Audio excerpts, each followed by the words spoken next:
There is a moment in every life when you decide to rise, to stand taller than your fear, to speak louder than your doubt, to chase the vision that sets your soul on fire. This is that moment, and here we walk it together with stories that awaken, voices that inspire, and truths that set you free. This is Positive Talk with Kevin McDonald, where hope has a voice, and that voice is yours.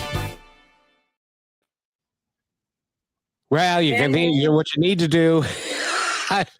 I'm just standing here beside myself because everybody who's listening right now, what you need to do is to call all your friends, all the people that you know, because this is going to be a powerful, exciting episode. And we've been waiting for this for a while because it's not very often you get to talk to someone like this. And Rochelle, would you like to give us the introduction of our guest for the hour? I would be honored. We have Dr. Lisa Christie here with us today. She has a website, which happens to be, of course, her name, drlisachristie.com. She focuses on health, on fitness, on beauty, on understanding, before the shows we came on, that you have skills that bring you opportunity, and was once got to be Miss America. So welcome, Dr. Lisa. How are you? And it was Mrs. America. Yes. Mrs. America, 1997, 1998. We have to, for legality's sake, say former Mrs. America so we don't get in trouble. Got you. Thank you for correcting me. No worries. How are you guys doing today? Oh, we're just fantastic. When I don't know if you know Dr. Lisa, but I've got this show. It's called Positive Talk, and I've got to be in a positive way all the time. And I got to tell you, because not only were you Mrs. America twice, right? I was Mrs. America, and then I was Mrs. United States, New York, United States twice. So I tried my second pageant, and they just told me I wasn't the right look. I looked too Hollywood glamorous, and I should be in the Mrs. America, but I said I won that already. And they said, we know. I wasn't the right look for the United States pageant, but I won twice the New York State. Isn't it amazing how even when you are strikingly beautiful, as both of you are, that especially in the world of media and being an actress and stuff, that people form opinions and stuff. You got to really have thick skin, because it's like, what the hell do you mean I don't qualify? It's like one of those things. I don't think I needed thick skin, because I teach this. I train, I coach pageantry. So when I went into that, I knew what I was doing and had it all down. And I felt comfortable that I did my very best. So I didn't think about it, but I felt like just going up to them and saying thank you anyway. And I appreciate you being my judge. There was, I believe 5. And each and every one of them said, you did nothing wrong. Just so you know, you did everything right. But I wasn't the right look, they said. I was too Hollywood glamorous. And I went, that's interesting, because I felt comfortable in my own skin with my skills, that this is, I am now perfected at doing pageants. And so when I did it, I'm still keeping myself and keeping it real and genuine. But again, there's things that they're looking for, even in the dresses and how you walk, how you speak, how you carry yourself. So I felt comfortable. But when I heard that, I went, oh, that's interesting. There's a guy that I met. His name is John Edward, and his daughter is an actress. And he told her, and I think everybody should look at it this way. He told her, you're not going in for an audition. You're going in for an interview. And he also told the producers that she's not auditioning for anything. You're interviewing her, because of the different looks and of what they're looking for in a character or whatever. He did not want her to take it personally if she didn't get the role because she didn't look the part, if it were. So he changed it to an interview.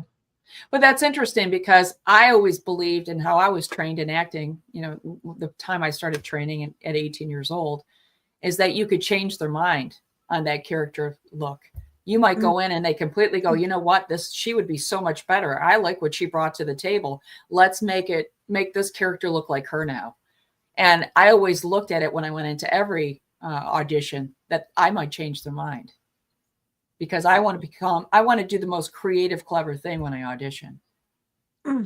Which is really cool, by Which the is way. even on the writing side, thinking about what they might be looking for. I always wanted to change their perspective on what they were looking for and give them new ideas, creative ideas of what might be a better character and personality behind it. So I always did my homework. I've got to ask you, and then I know Brachelle's got like a billion questions and I want her to ask them all, but Okay. I've got to ask you this. When you were a little girl, did you think of the possibilities? When I grow up, I'm going to be Mrs. America. I'm going to be a singer. I'm going to be a songwriter. I'm going to be an actress. I'm going to be a producer. I'm going to be a writer. I'm going to write screenplays. Did you have that as your passion? Or was that something that, and sometimes just because of the family members we have, it was like, I'm going to be an actress. And your mom says, that's great, Dr. Lee, or great, Lisa. And good luck with that. But did you know that this was in the cards for you from a very early age? 5. I was 5. I knew I would be a model, end up in acting, end up in television. But as far as pageantry, I watched the pageants every single time they were on TV. It's interesting that was something that it was appealing to me to watch. And even the Mrs. America pageant, I went, oh, that's interesting. I never thought one day I would be. But I have to say, as you go along your journey, I never thought that I would be a national fitness expert. But I used to watch all the fitness shows, and then I would come up with creative ways, better ways to bring exercise and new kinds of exercises to maximize your time. And so when I became a fitness expert and did my first video and I went to #1, I was doing things that no one else ever did in the industry, because I was always coming up with creative ways to appeal to people. And who wants to spend 3 hours in a gym?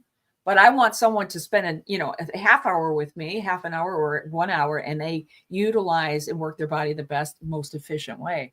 And that's how I've always done things in every aspect of my life. What would be a better way of doing this? Let me give a 360 view. Let me try it this way, this way, this way. How do I appeal to people? And my mind is always working like that, coming up with creative ways to do things better than what's been done before. And I am so old, you probably don't even know who this is, but when I was a kid, my mother used to park herself in front of the TV and she would watch Jack LaLanne. Do you remember him?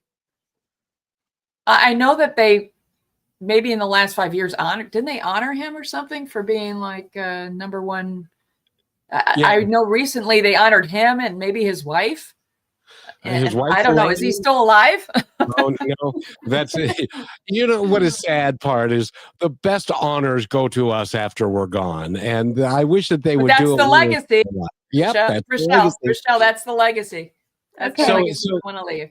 So it's Jack LaLanne and his dog Storm, who is a white German Shepherd, and that goes back to the 60s. So anyway, I digress. But Brachelle, have at it, kid.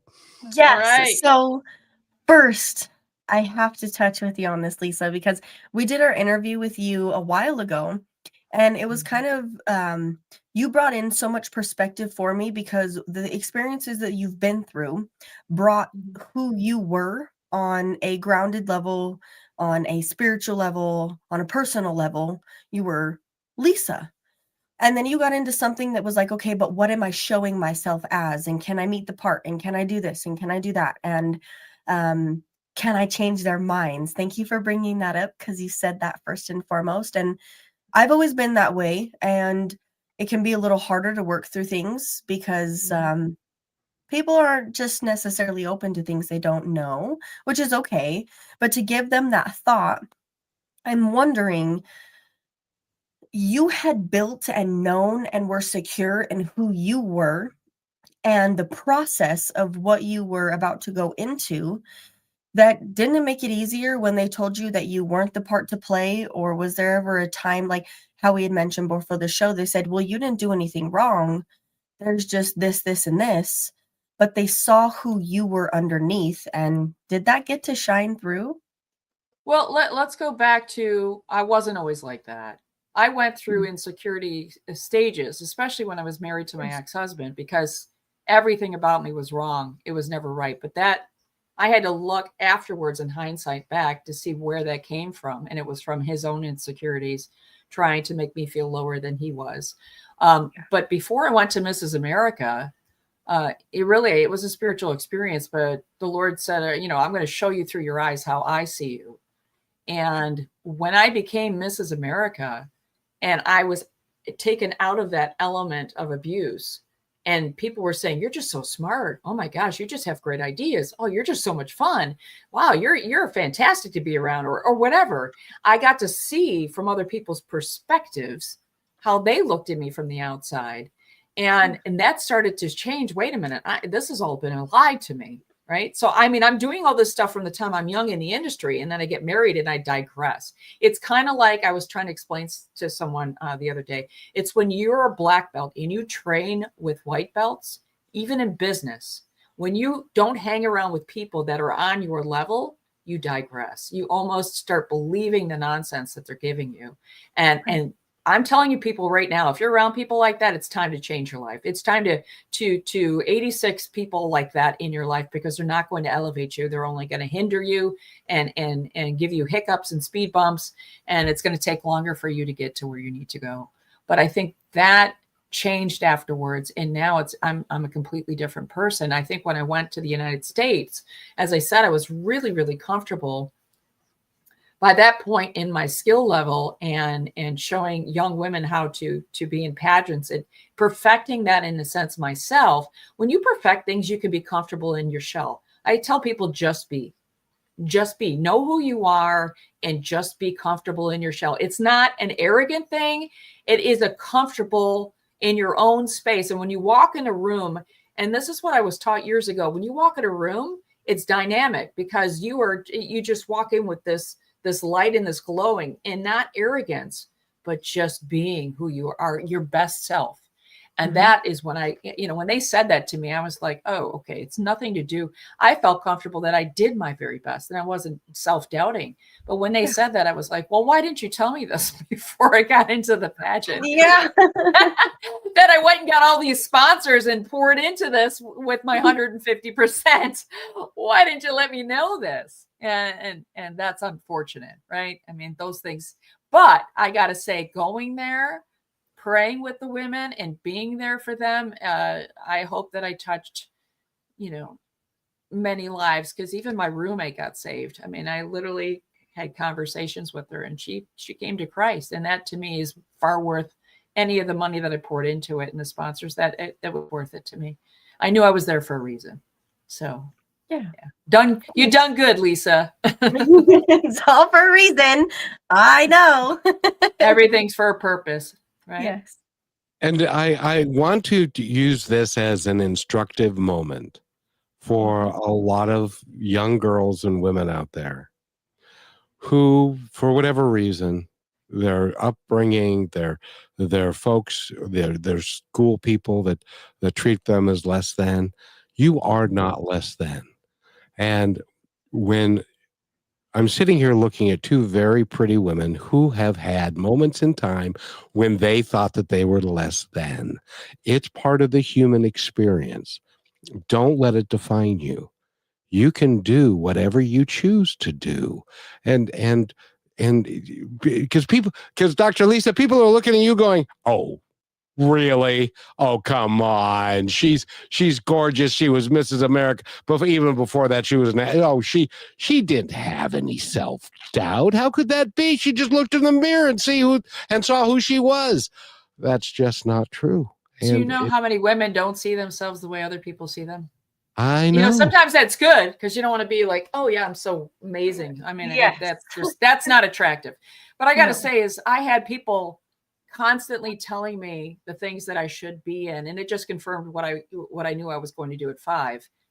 But then I met someone who was that wolf in sheep's clothing, and that changed. And I had to get back. My mom and my dad, they all said that we have to get that lion back. That person who is just always prove. That's what I wanted to say. When someone tells you you can't do something, prove them wrong. And I had always been like that. You told me I can't ever be on a cover of a magazine. I proved you wrong. You told me I was never going to be a model. I proved you wrong. You told me I couldn't sing, professionally or nationally on a TV show. I proved you wrong. And I want you to be that person when those haters come, because they don't know you.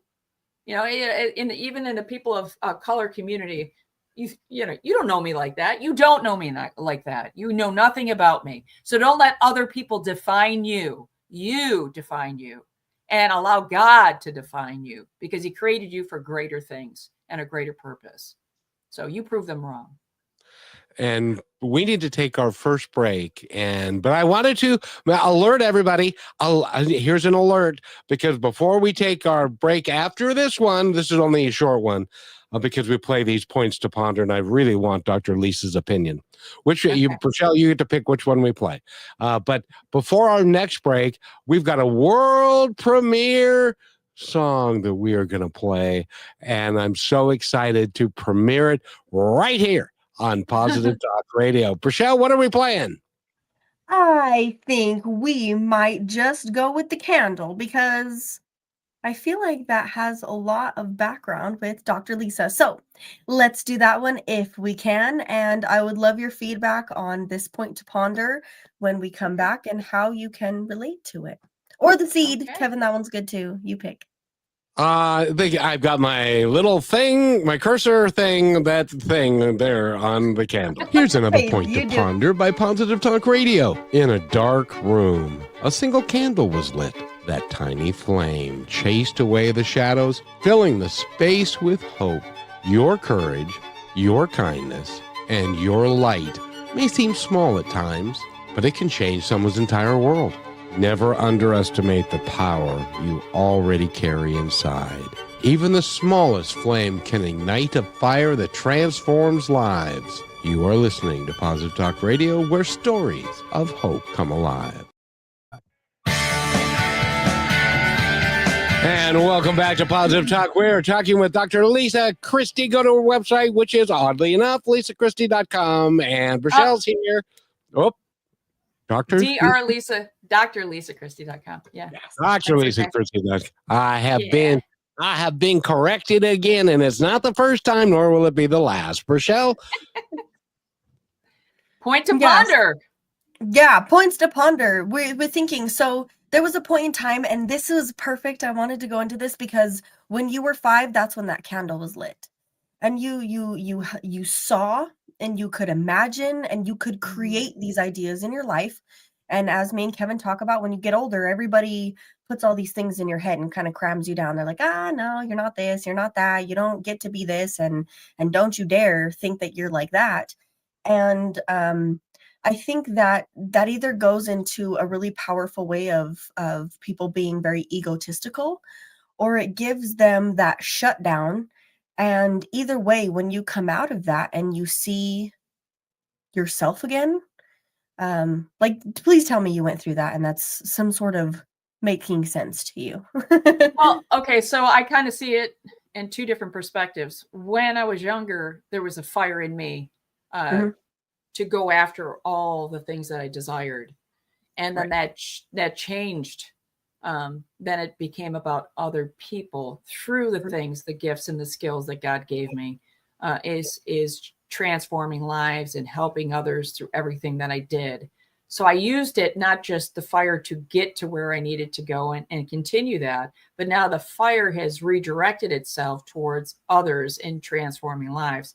But let's go back to the single candle, as I think we talked about on the interview before I came on here, is that I always tell my students when I was teaching at a college in the business and leadership department, in a hockey arena, if all the lights were out and you put on your flashlight, you want to be that light, because everyone in that arena could see that light, that one tiny little light. You need to be that light that's going to transform and light up in the darkness.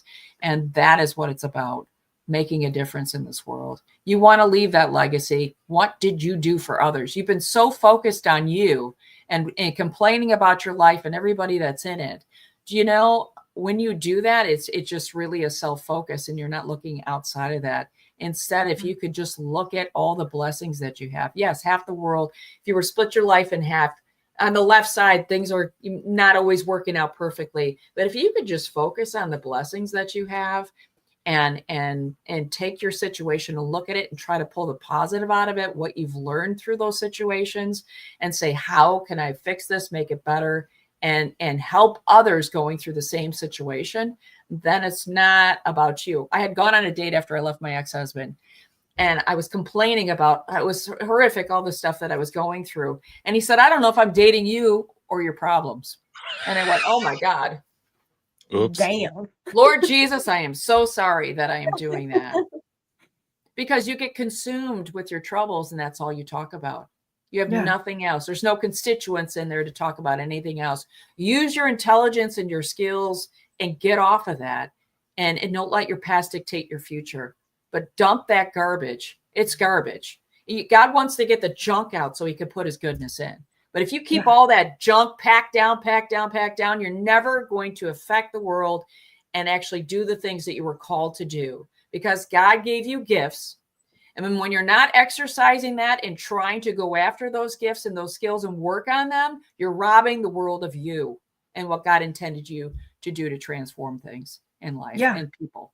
Right? Well, and I have to say, yes, on top of that, everything you said is so pristine, if I may say, because when you're in a victim mentality, you don't learn how good things can be from the bad. And if you take that and you transform it, then you've not only done that within yourself, like you said, but how you've been able to show that to other people.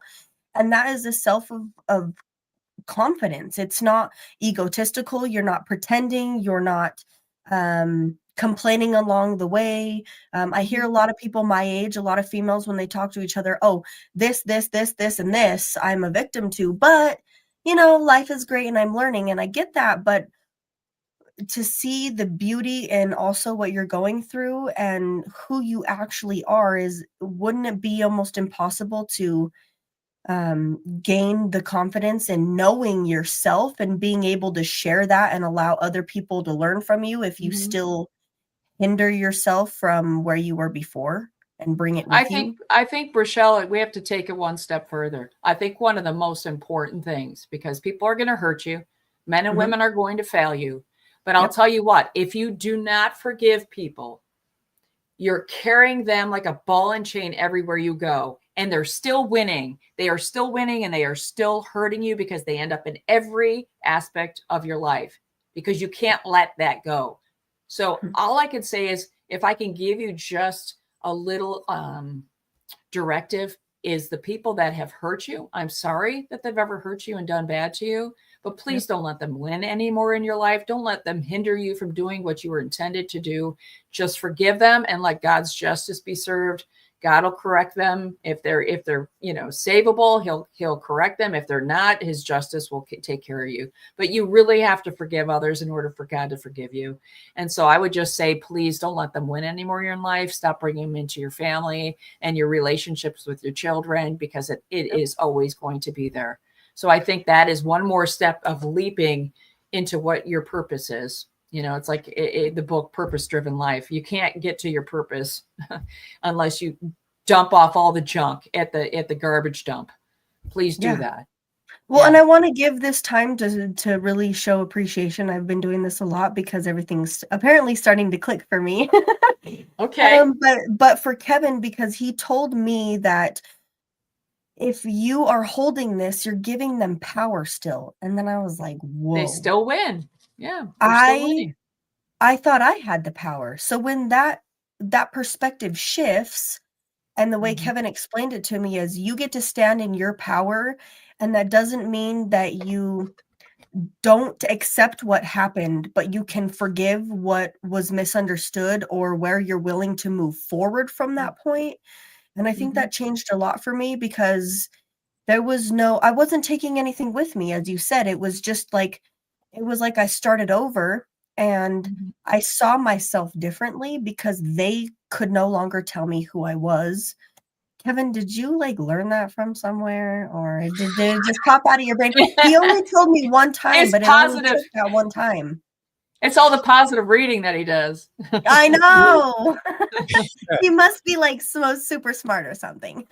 Yes. Do not let the past define you Or dictate your future. Right. or dictate your future. The past is gone.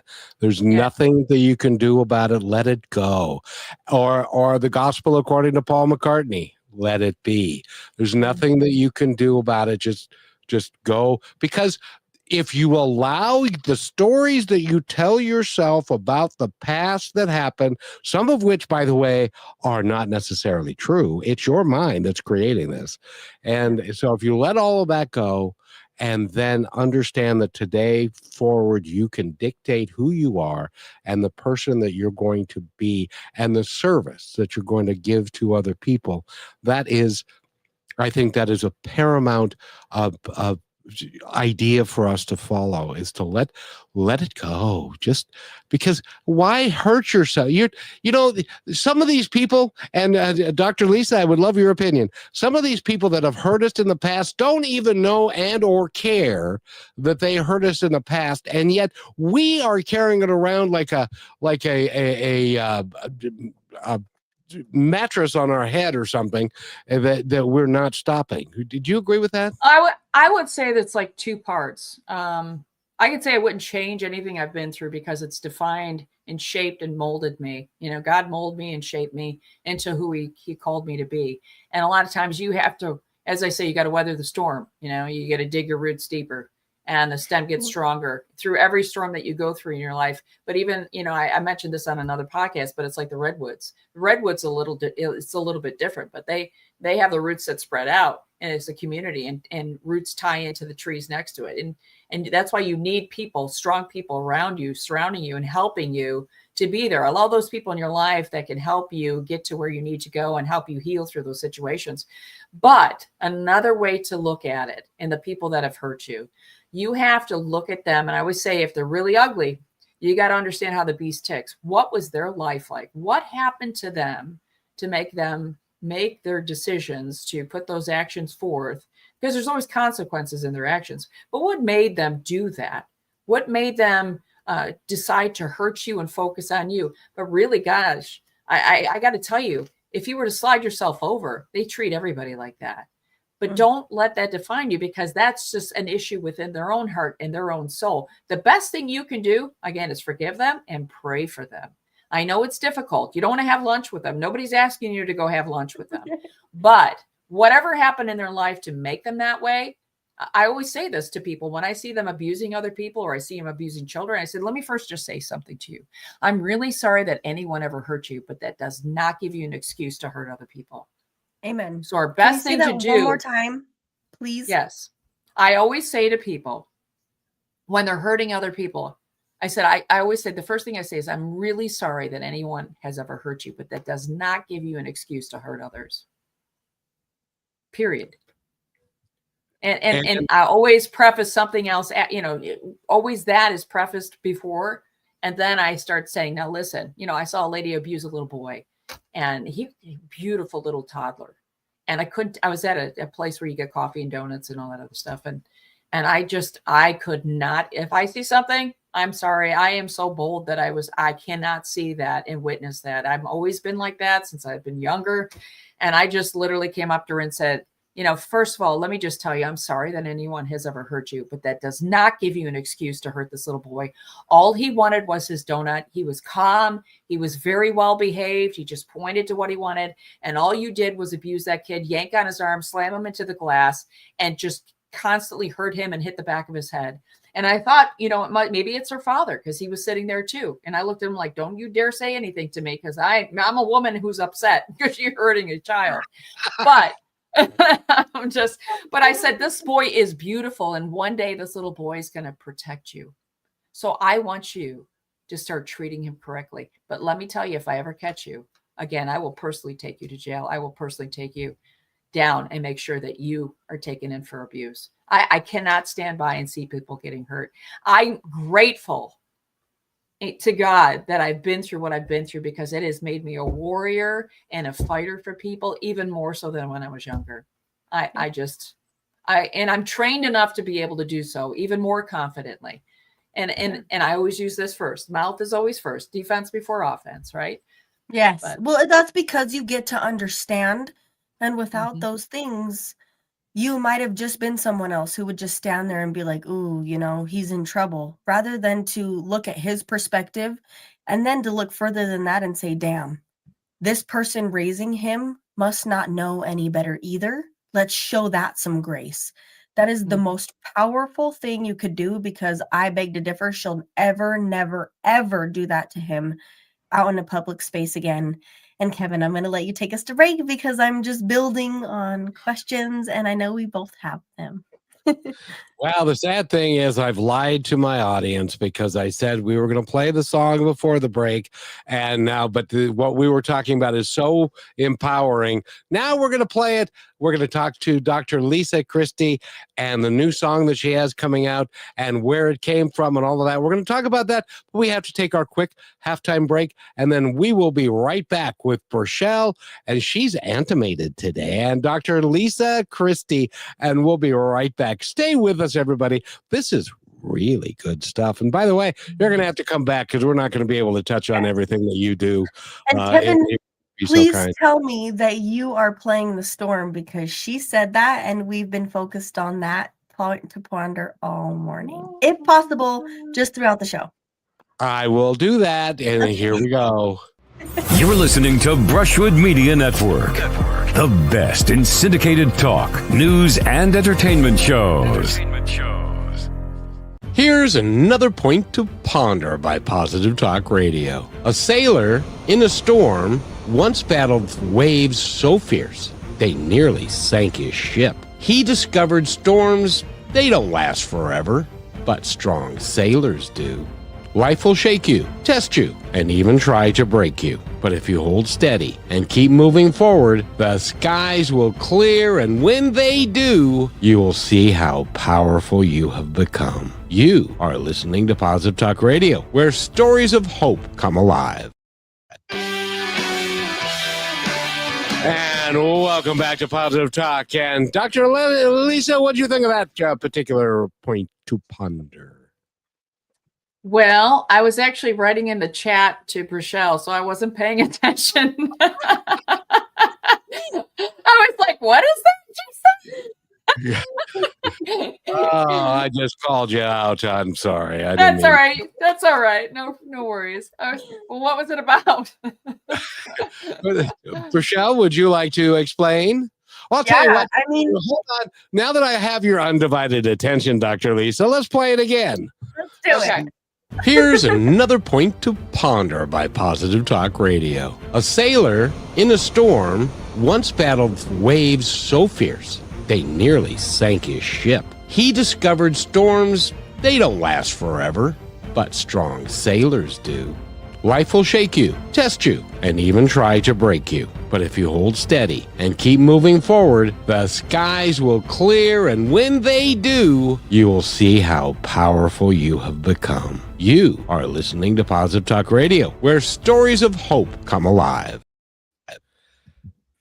Okay, so what do you think of that one? It's the same one as the one before, so because somebody's going to did they replay that No, again? it's true. It's true. The storms of life, honestly, they are necessary, and I think God allows them in your life to, as I said before, mold you and shape you. There's things He's trying to show you that you have skills that had you not been pushed and you were comfortable through life, you wouldn't have found creative solutions. You wouldn't have grown and become better or stronger and faster and more determined had you not been rattled.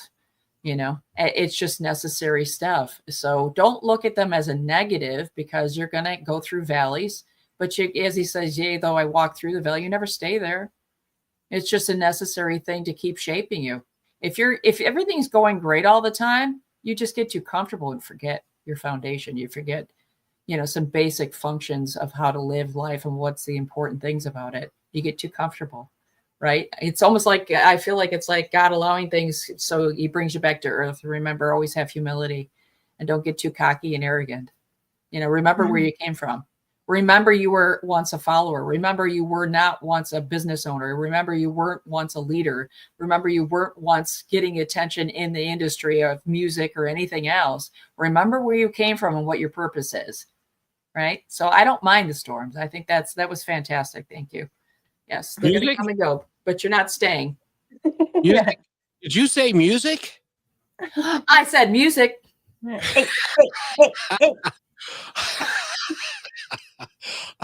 And so there's a song that is coming out, and you did it, and it's coming out in the next week or so, but we have a preview copy of it. And tell us what motivated you to write the song and to put it out there for the entire world to see. Well, originally I came across the song called Do Right from Paul Davis. It was this in the 70s. I went, this is a great song. I could totally make this change the lyrics, everything. And then I heard Love is the Answer from England Dan and John Ford Coley. It was another 70s song. And I went, oh my goodness, this is the message that we need today. This is the message that people are craving. This is the message that we need to change things that we have allowed. I was just thinking this today. Society has become this C- society, and they've allowed so much garbage and crap. And it needs to change, and we need to be better. We need to do things better and love people and stop this hatred that's going on and this division. And when I heard the song, I said to the producer, Tommy Sims, who's a Grammy producer, he co-wrote the song from, I'm trying to think, oh gosh, I'm blanking out right now. Anyway, Tommy Sims is, he just did a song at Martin Luther King Day with his daughter about love. And he said, Lisa, Love is the Answer. That's my favorite song. I love this song. We have to do it.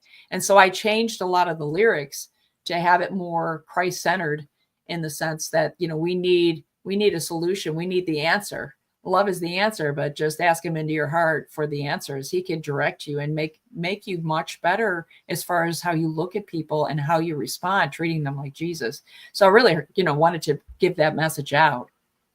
Yeah. Eric Clapton changed the world. He co-wrote that. Yes. Eric Clapton. I heard about that.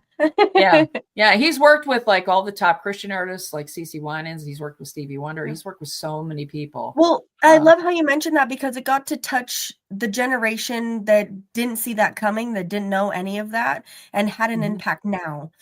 Kevin, can we play that song? No. No, sorry.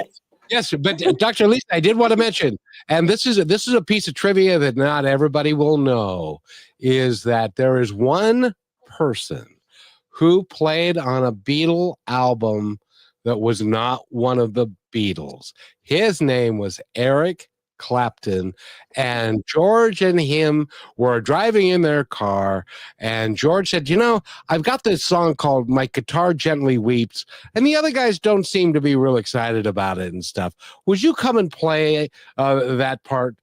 And he said, well, I can't. The other guys won't. They'll be. And he said, I don't care. It's my song. So Eric Clapton was on My Guitar Gently Weeps, and has been doing it for like 50 years. So I believe this song that John Ford Coley and England Dan wrote this as a message because they were on a bus with one of the Beatles and they were trying to give him some hope. So this is the song that they had written to sing to him to kind of whatever he was going through in his life. And it was one of the Beatles. Isn't it amazing how things just kind of work out and come along? So we're going to play this song right now, and you guys let me know that you can hear it, okay? Yeah.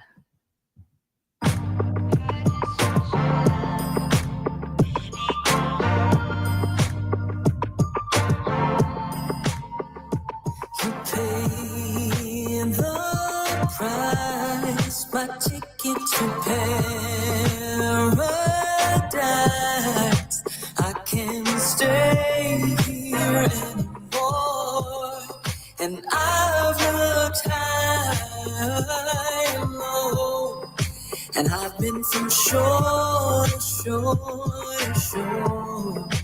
If there's a shortcut, I'd have found it. But there is no easy way around it. He's the light of the world, shines on me. His love is the answer. And who knows why someday we all must die. We are homeless boys and girls, and we are never hurt. 'Cause it's such a lonely, lonely, lonely world. And people turn their heads and walk on by. Tell me, isn't it worth just another try? It's the light of the world, shines on me, shines on me. Love is the answer. Let it shine, shines on us all, and sets us free. His love is the answer. When will we all realize without his great love, what are our chances? Just ask him into your heart for the answers. And when you feel afraid, and then you've lost your way, and when you're all alone, and when you're far from home, and when you're down and out, and when your hopes run out, and when you need a friend, when you're near the end, we got to love, we got to love one another. He's the light of the world, shines on me. His love is the answer. Let it shine, shines on us all, sets us free. His love is the answer. Let it shine, let it shine. Shines on me. Love is the answer. Go let it shine all over me. Sets us free. Love is the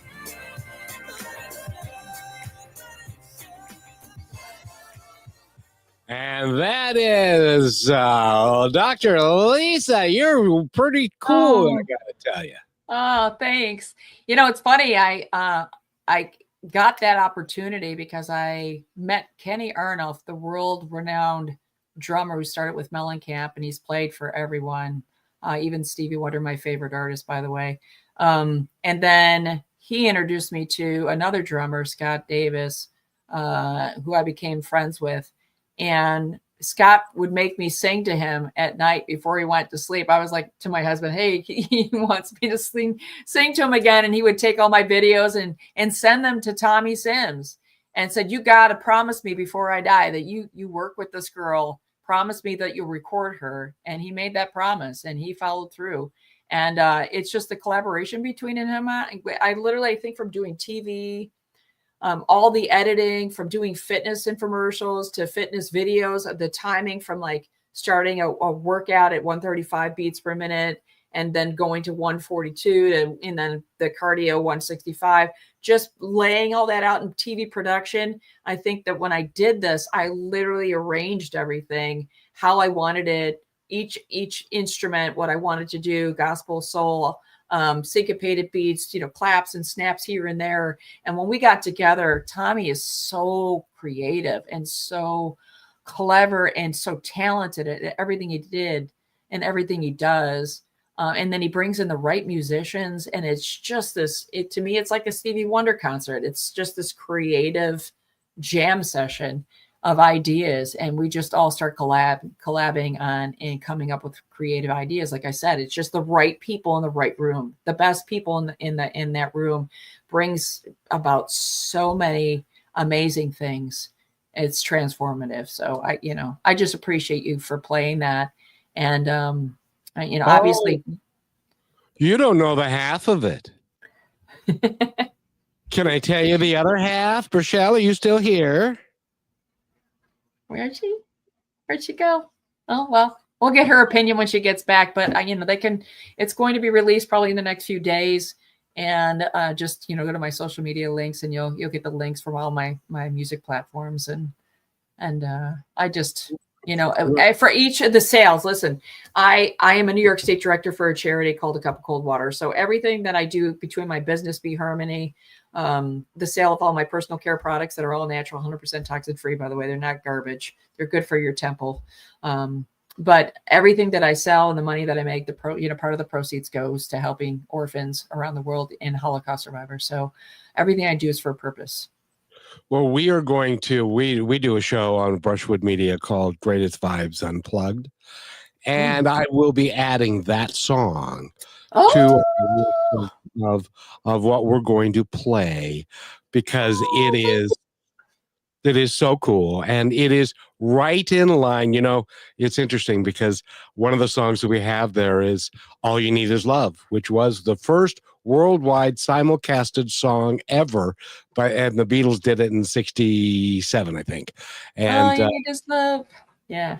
Yeah, and so I want to add, with your permission, I would like to add that to our offering, with a little thing about, and we'll take a little bit about you and the song and stuff. Thank you. Well, I'll send you my second song. It should be out. It should be ready in a couple days, but that one is phenomenal. Wait till you hear that. I literally took that song from Paul Davis and I rewrote the melody, the verses. I even rap, and they call it spit. But I even spit for a little section. It's just so amazing, but it's about doing right, really making a difference and doing it, being better.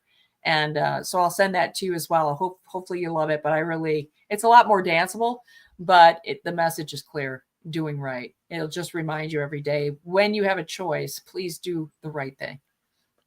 We are in a period of time where we have all got to get together to recognize that we can do the right thing for each other, and not be so divisive as far as hate, division, and fear, because it's not serving us well. And No, it's not. I'm hoping that the world can come back from the, and we will. It's you know what? It's like, to me, it's, you got to hit rock bottom to go back up. And I feel like that as a nation, we've hit rock bottom.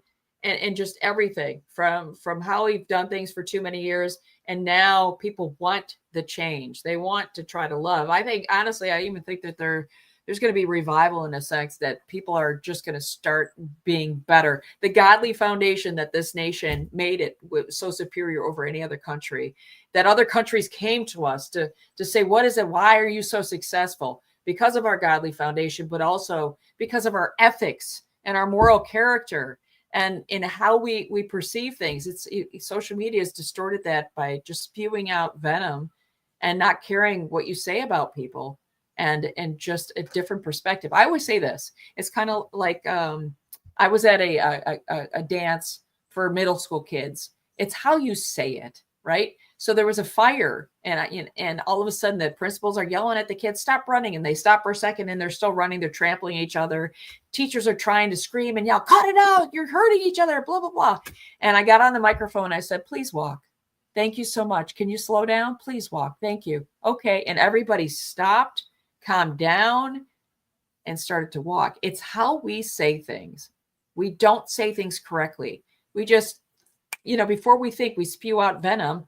And a terrible way of doing it, when there's another better way to do. It's almost like when you're a kid, they get in trouble. You're putting them down and saying, what's wrong with you? Are you stupid? How about you say, I love you. And you know what you did was wrong. Now, if you were your parent, what do you think your punishment would be? And you know what? They know they were wrong, because they usually say, I should stay in my room for the day. They know what they did was wrong, but it's how you say it can be transformative, because you don't want to discourage your children. You have to correct them, but correct them with love.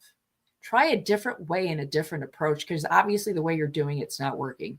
So please try differently, be better, do right. You know, I was reading a report just the other day, and there is science now to back the statement that I've known forever, which was my mother used to say, I don't want to get you a big head. So she would give me a compliment, and then she would say, but, and then it would be the other part.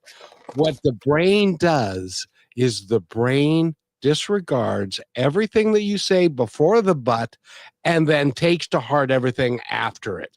So you have the ability to change that so that your children don't think that they're being less than. It's not the child, and sometimes the behavior needs to be corrected.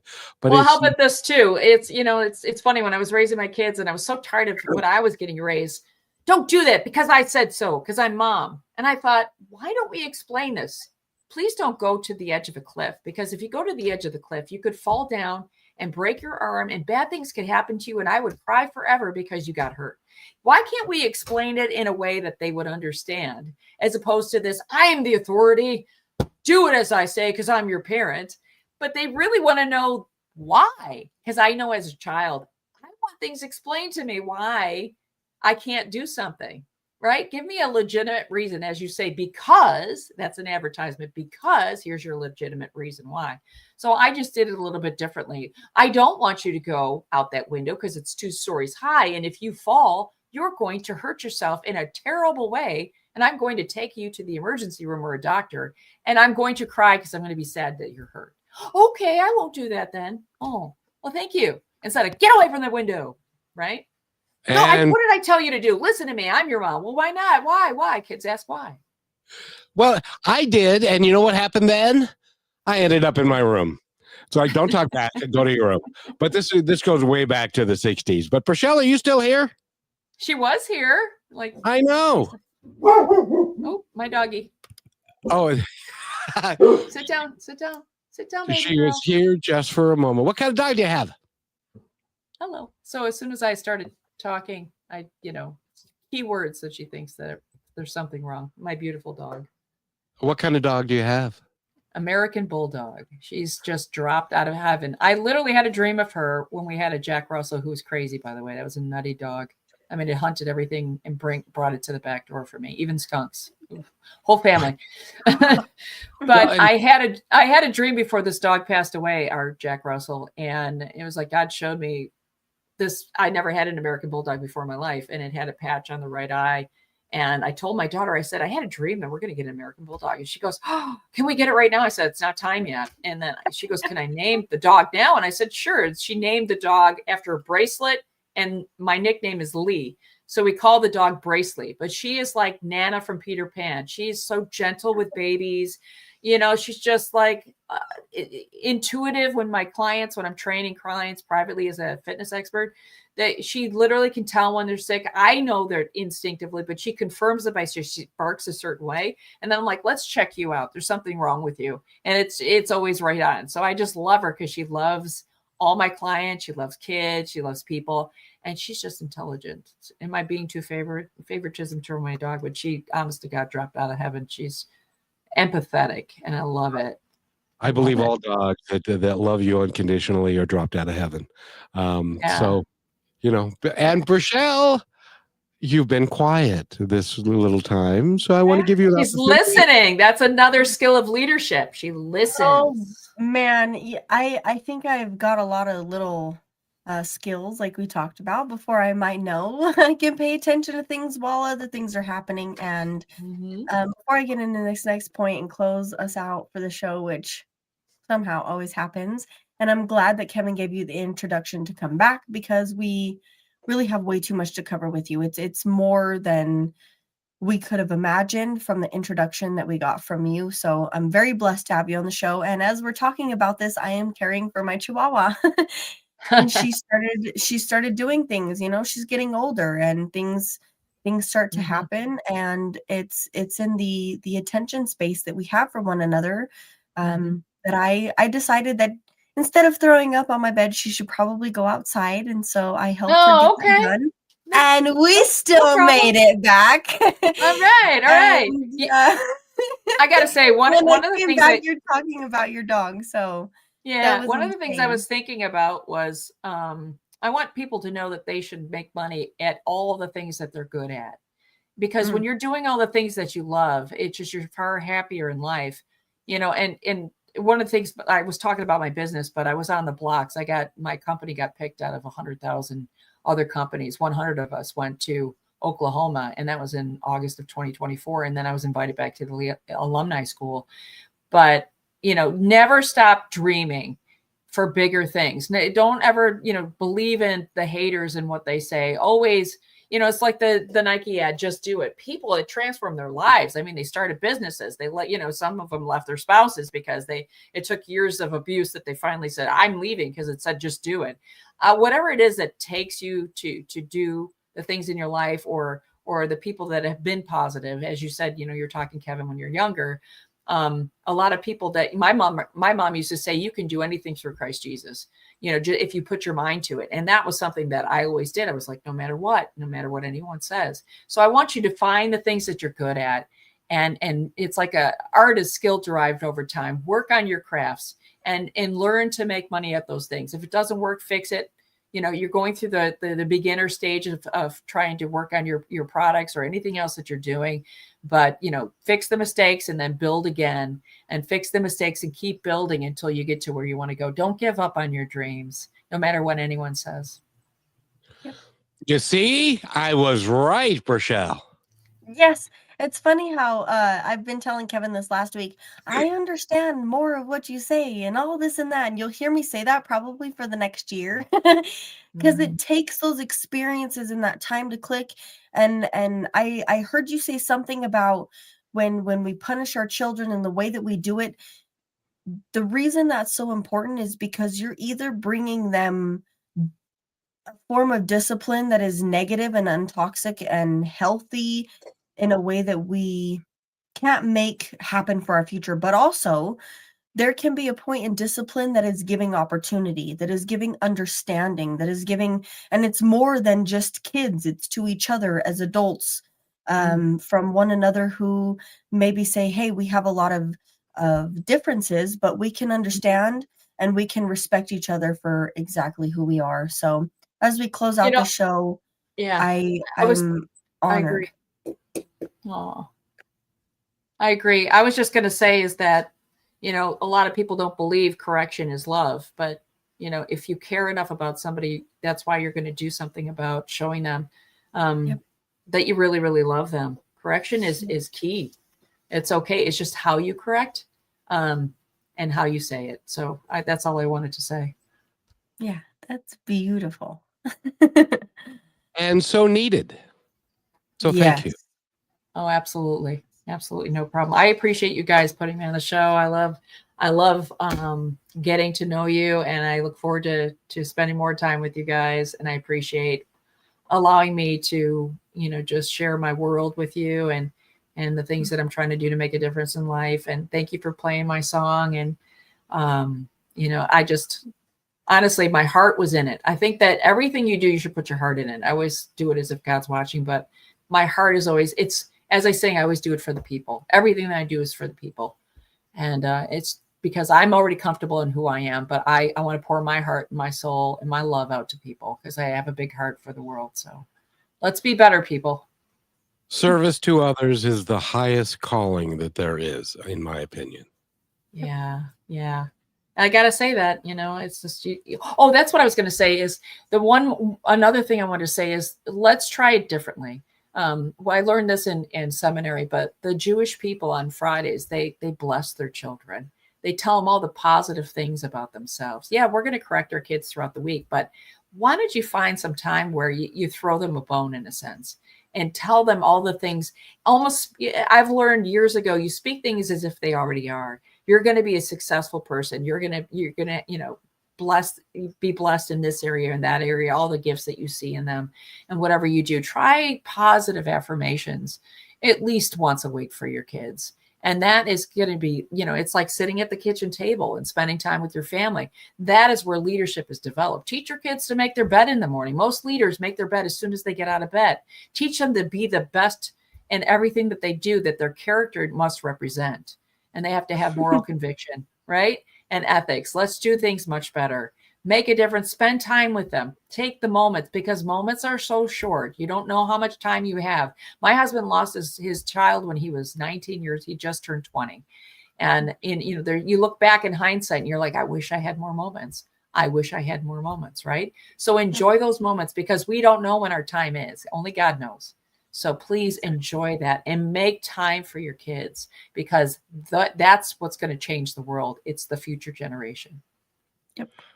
And Dr. Lisa Christie, thank you for being here. I'm still stuck on the making of the bed thing. But in any event, go to her website, which is drlisachristie.com. I want to thank you so much for being... I'll come over, Kevin, and then I'll leave. As long as I have Rochelle there as a witness, everything's going to be okay. I'll make your bed and then I'll get out. I'll do that for you. Jesus washed his disciples' feet. I will make your bed and then I'll leave. Rochelle and I will have coffee. I'll go have coffee with you. Absolutely. Nothing inappropriate. I got to bring a witness in there. Hey, listen, I'm too old to do it. Anyway, Rochelle, anything before we go, my dear? No, just thank you for sharing the message to even parents, that what we share with our children and who we are to ourselves is being showed and seen by so many others, and can teach us how to maybe love and accept ourselves and forgive the things we don't understand even more. And Kevin, I'll let you take us out of the show. Dr. Lisa, please, I can't wait to have you back. Yourself. Yeah, please forgive yourself too. You're going to make mistakes in parenting, so please forgive yourself as well. Yeah, that's kind of the point. And be kind and love yourself, because in my opinion, if you don't love yourself, you can't love anybody else. Yep. It's really hard to do. So love yourself. Appreciate yourself, look in the mirror at yourself and say, my gosh, am I good? In any event, Dr. Lisa Christie, thank you so much for being here. We've gone over time, and so they're going to yell at me again, but that's life, So that's life. We love you. Can't wait to see you again. You thank you, everyone. Thank you so much. Bye, everyone. God bless you. Thank you for being part of Positive Talk with Kevin McDonald, where stories inspire and voices remind us of what truly matters. May today's conversation give you hope, courage, and a reason to keep moving forward. And just remember, till next time, be kind to one another, because each other's all we've got.